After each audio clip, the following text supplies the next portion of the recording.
இது news first prime time sunrise. அனைவருக்கும் இனிய காலை வணக்கம். இன்று 25ஆம் தேதி 3ஆம் மாதம் 2015ஆம் ஆண்டு புதிய நாள் பிறந்திருக்கிறது. இன்றைய நாள் உங்கள் அனைவருக்கும் சந்தோஷமான ஒரு நாளாக அமைய எல்லாம் வல்ல இறைவனை பிரார்த்தித்துக் கொண்டு நியூஸ் ஃபர்ஸ்டின் காலை நேர பிரதான செய்திகளுக்கு எங்களுடைய அவதானத்தை செலுத்துவோம். முதலில் இன்றைய தலைப்புச் செய்திகள். இலங்கை இந்திய மீனவ பிரச்சினை தொடர்பான 3ஆம் சுற்று பேச்சுவார்த்தை சுமூகமாக நிறைவு. ஜனாதிபதி மைத்ரிபால சிறிசேன உத்தியோகபூர்வ விஜயம் மேற்கொண்டு இன்று சீனாவுக்கு பயணம். சிறுவர் துஷ்பிரயோகம் தொடர்பில் நடவடிக்கை மேற்கொள்வதற்காக பிரத்யேக போலீஸ் பிரிவு ஒன்றை ஸ்தாபிப்பது தொடர்பில் அவதானம்.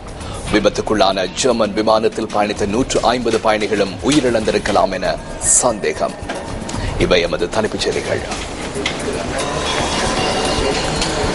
இனி விரிவான செய்திகள். இலங்கை இந்திய மீனவ பிரச்சினை தொடர்பான 3ஆம் சுற்று பேச்சுவார்த்தை சுமூகமாக நிறைவு பெற்றுள்ளது.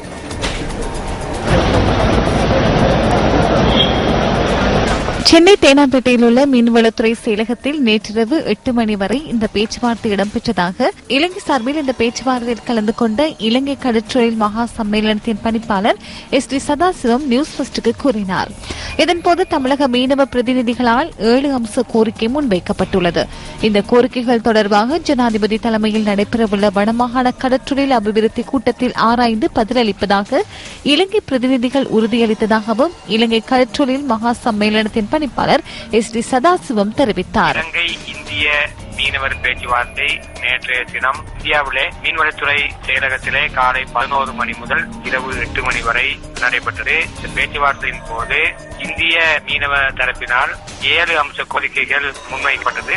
அந்த கோரிக்கைகள் சம்பந்தமாக இலங்கை மீனவர்கள் இந்த கோரிக்கைகளை இலங்கைக்கு எடுத்துச் சென்று வடமாகாணத்திலே இருக்கக்கூடிய மீனவ சங்கங்கள், வடமாகாண சபை முதலமைச்சர், தமிழ் தேசிய கூட்டணி பாராளுமன்ற உறுப்பினர்களோடும் அதேபோன்று இலங்கையினுடைய ஜனாதிபதி தலைமையிலே 2ஆம் தேதி நடைபெறுகின்ற வடமாகாண மீன்பிடி அபிவிருத்தி சம்பந்தமான கூட்டத்திலே இந்த அவருடைய கோரிக்கைகளை முன்வைத்து அந்த தீர்மானங்கள் சம்பந்தமாக அங்கு கலந்தாலோசிக்கப்பட்டு அந்த கூட்டத்திலே எடுக்கப்பட்ட தீர்மானங்களை நாங்கள் தமிழகத்துக்கு அறிவிக்க ஏற்பாடுகளை நாங்கள் செய்திருக்கிறோம். நேற்றைய தினம் நடைபெற்ற பேச்சுவார்த்தையில் இந்தியா சார்பில் மத்திய வெளியுறவுத்துறை இணை செயலாளர் சுசித்ரா துரை, தமிழகத்தின் மீன்வளத்துறை அமைச்சர் KA ஜெயபால், இலங்கைக்கான இந்திய உயர்ஸ்தானிகர் ஆலய அதிகாரி உள்ளிட்ட அதிகாரிகளும் மீனவ சங்க பிரதிநிதிகளும் கலந்து கொண்டிருந்தனர். இலங்கை சார்பிலும் 16 பேர் கொண்ட குழுவினர் இம்முறை பேச்சுவார்த்தையில் பங்கெடுத்திருந்தனர்.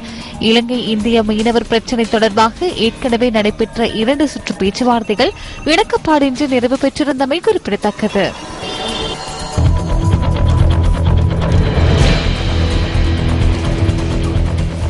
ஜனாதிபதி மைத்ரிபால சிறிசேன உத்தியோகபூர்வ விஜயம் ஒன்றை மேற்கொண்டு இன்று சீனாவுக்கு பயணமாக உள்ளார்.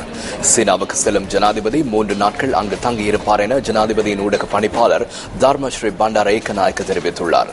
இந்த விஜயத்தின் போது ஜனாதிபதி மைத்ரிபால சிறிசேன சீன ஜனாதிபதி ஷி ஜின்பிங்கை சந்தித்து இருதரப்பு பேச்சுவார்த்தையை மேற்கொள்ள உள்ளார்.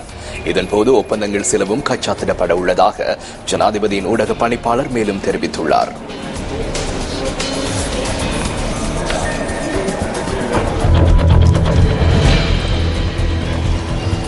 ரத்கம பிரதேச சபையின் தலைவர் மனோஜ் புஷ்பகுமார மெண்டிஸின் கொலை சம்பவம் தொடர்பில் சந்தேக நபர்களை கைது செய்வதற்கான விசாரணைகள் தொடர்ந்து முன்னெடுக்கப்பட்டுள்ளதாக போலீசார் தெரிவிக்கின்றனர். உதவி போலீஸ் அத்தீட்சகர் ஒருவர் தலைமையின் கீழ் இந்த சம்பவம் தொடர்பிலான விசேட விசாரணைகள் ஆரம்பிக்கப்பட்டுள்ளதாக போலீஸ் ஊடக பேச்சாளர் ருவான் குணசேகர தெரிவிக்கின்றார். சம்பவத்தின் போது காயமடைந்து சிகிச்சை பெற்று வரும் நபர் ஒருவரிடமிருந்து பெற்றுக் கொள்ளப்பட்ட வாக்குமூலத்தின் அடிப்படையில் துப்பாக்கி பிரயோகம் நடத்துவதற்கு வந்த நபர் ஒருவரின் பெயர் பதிவு செய்யப்பட்டுள்ளது. இதன் பிரகாரம் சந்தேக நபரை கைது செய்வதற்கான நடவடிக்கைகள் முன்னெடுக்கப்பட்டுள்ளதாக போலீஸ் ஊடக பேச்சாளர் தெரிவித்துள்ளார். கிக்கடுவையில் உள்ள விடுதி ஒன்றில் நேற்று முன்தினம் இரவு 11:45 மணியளவில் துப்பாக்கிச் சூட்டு சம்பவம் ஒன்று இடம்பெற்றுள்ளது. துப்பாக்கி பிரயோகம் மேற்கொள்வதற்காக 4 விடுதிக்குள் பிரவேசித்துள்ளமை முதற்கட்ட விசாரணைகளில் தெரியவந்துள்ளது. இந்த சம்பவத்தின் போது பிரதேச சபை தலைவருடன் இருந்த மேலும் 2 காயங்களுக்குள்ளான நிலையில் கராப்பேட்டை வைத்தியசாலையில் சிகிச்சை பெற்று வருகின்றனர்.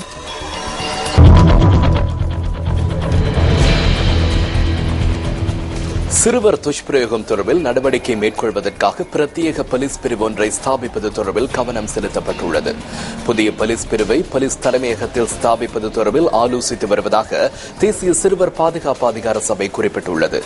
இந்த விடயம் தொடர்பில் போலீஸ் மாதிபரிடம் வேண்டுகோள் விடுப்பதற்கு நடவடிக்கை எடுத்துள்ளதாக அதிகார சபையின் தலைவர் நட்டாஷா பாலேந்திரன் கூறியுள்ளார். உத்தேச போலீஸ் பிரிவையொட்டி நாடளாவிய ரீதியில் உள்ள அனைத்து போலீஸ் நிலையங்களிலும் சிறுவர் துஷ்பிரயோக சம்பவங்கள் குறித்து ஆராய்வதற்கான விசேட பிரிவுகளை ஆரம்பிக்குமாறு போலீஸ் மாதிபரிடம் வேண்டுகோள் விடுக்க உள்ளதாக அவர் தெரிவித்துள்ளார்.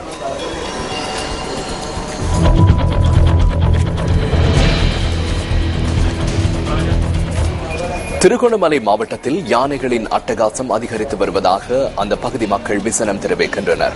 இதனால் தாம் அச்சத்துடனேயே நாட்களை கடத்தி வருவதாகவும் அவர்கள் குறிப்பிடுகின்றனர்.